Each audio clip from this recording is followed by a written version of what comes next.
Mais quelle mouche a donc piqué Angela Merkel, qui depuis une quinzaine de jours ne cesse pas d'attaquer la Russie sur l'affaire Navalny?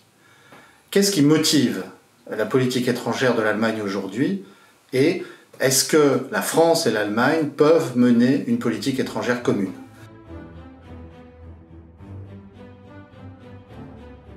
Alors je voudrais d'abord insister sur le fait que la plupart des informations, des analyses de politique étrangère que nous recevons sont des informations non vérifiées. On parle beaucoup de fake news, mais la question n'est pas là. La question est dans le fait que les agences de presse, les médias, surtout les médias mainstream, ont tendance à répercuter des informations qui leur sont données, qui arrivent par saccades, par groupe, ou bien quelquefois de manière sporadique, et puis à les répéter. Et alors, qui plus est, avec les chaînes d'information en continu, vous aurez le même message. Donc là, par exemple, sur l'affaire Navalny, on n'arrête pas de nous dire que c'est la Russie, c'est Moscou, que la France, que l'Allemagne demandent des comptes. Très bien. Et alors, est-ce que vous avez seulement vérifié? Je crois que c'est quelque chose d'important que nous avons souvent l'occasion de revoir ensemble. Il est essentiel, quand on doit décrypter une analyse de politique étrangère, de se demander si vraiment l'information qu'on nous présente est logique. Si vraiment Vladimir Poutine était à l'origine de la tentative d'empoisonnement de Navalny, est-ce que vraiment il aurait laissé Navalny aller se faire soigner à Berlin? Peu probable. Mais alors, d'où est-ce que ça vient? On n'en sait rien, en fait. La vérité, c'est qu'aucun des journalistes assertifs n'en savent quelque chose. La vérité, c'est que peut-être dans les chancelleries, on sait des choses, on sait des bribes, mais enfin on connaît la difficulté de comprendre ce qui se passe en Russie. On a souvent une vision tout à fait inexacte de la manière dont Poutine gouvernerait tout de manière centralisée. On a plusieurs exemples dans les 10 dernières années de règlements de compte entre entreprises qui se sont faits à coup d'empoisonnement. Pourquoi est-ce que là, Navalny n'aurait pas été victime d'un règlement de compte? Personne ne peut le dire. Peut-être certains le savent-ils, mais alors à ce moment-là, ça voudrait dire qu'à Berlin, ou même à Paris, eh bien, on est devant un théâtre d'ombre, il y a de la gesticulation, et nous allons essayer de comprendre ce qui se passe en Allemagne. En fait, l'Allemagne est devant une situation tout à fait compliquée aujourd'hui du point de vue géopolitique. Elle a beau regretter officiellement que Donald Trump soit si agressif dans sa politique étrangère, qu'il ait exigé que l'Allemagne hausse sa contribution à l'OTAN, qu'il fasse preuve d'aussi peu de solidarité au moins apparente avec ses alliés occidentaux, la vérité c'est que l'Allemagne aimerait bien que Donald Trump ne soit pas réélu, elle aimerait bien ne pas être mise complètement sous pression concernant ses relations avec la Russie, puisque c'est de ça qu'il s'agit, et il y a un projet de gazoduc, d'oléoduc, qui passe par la mer du Nord, qui permettrait à la Russie de contourner l'Ukraine, et qui permettrait à l'Allemagne aussi de pouvoir développer ses relations avec Moscou, mais aussi de pouvoir faire travailler ses entreprises, en particulier dans le secteur de l'énergie, en particulier dans le secteur du gaz avec Wintershall.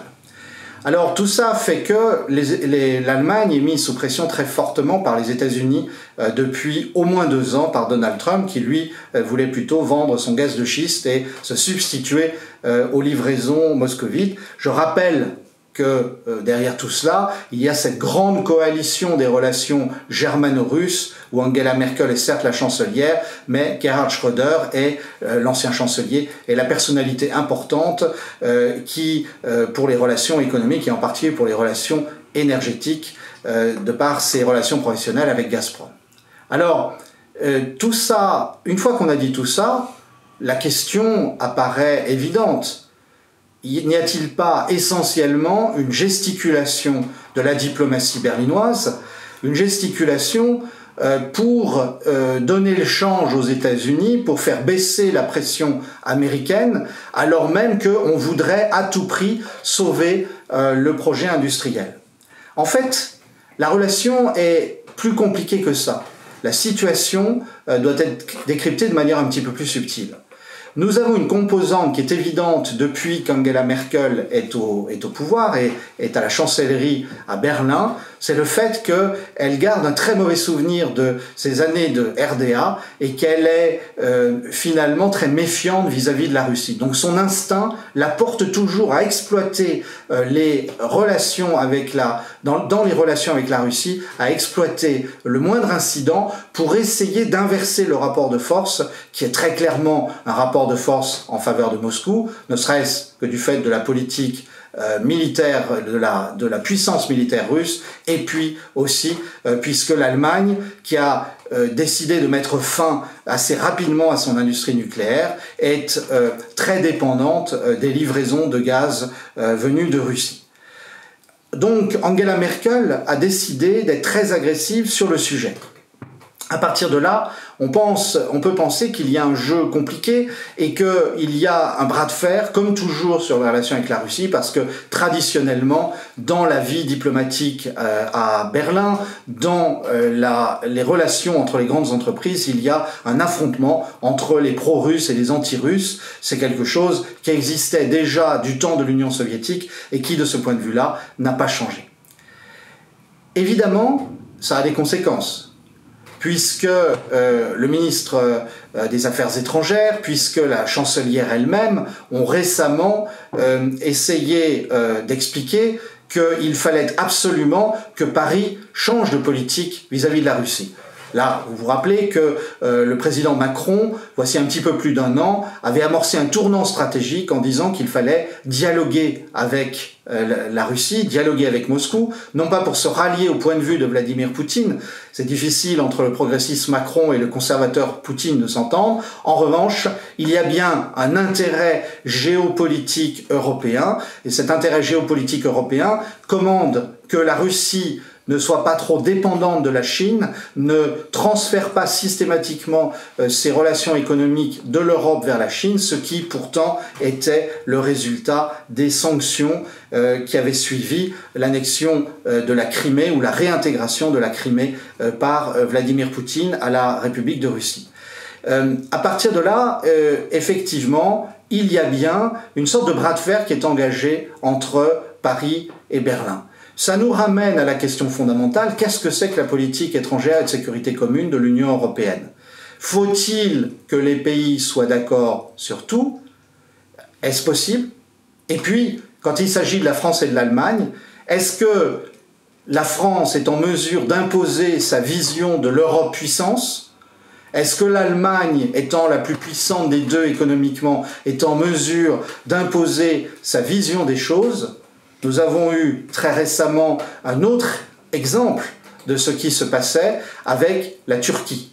Et là encore, on voit très clairement les intérêts divergents entre les deux pays. En gros, la France, depuis au moins le président Sarkozy, essaye au sein de l'Union européenne telle qu'elle existe actuellement d'avoir une politique méditerranéenne.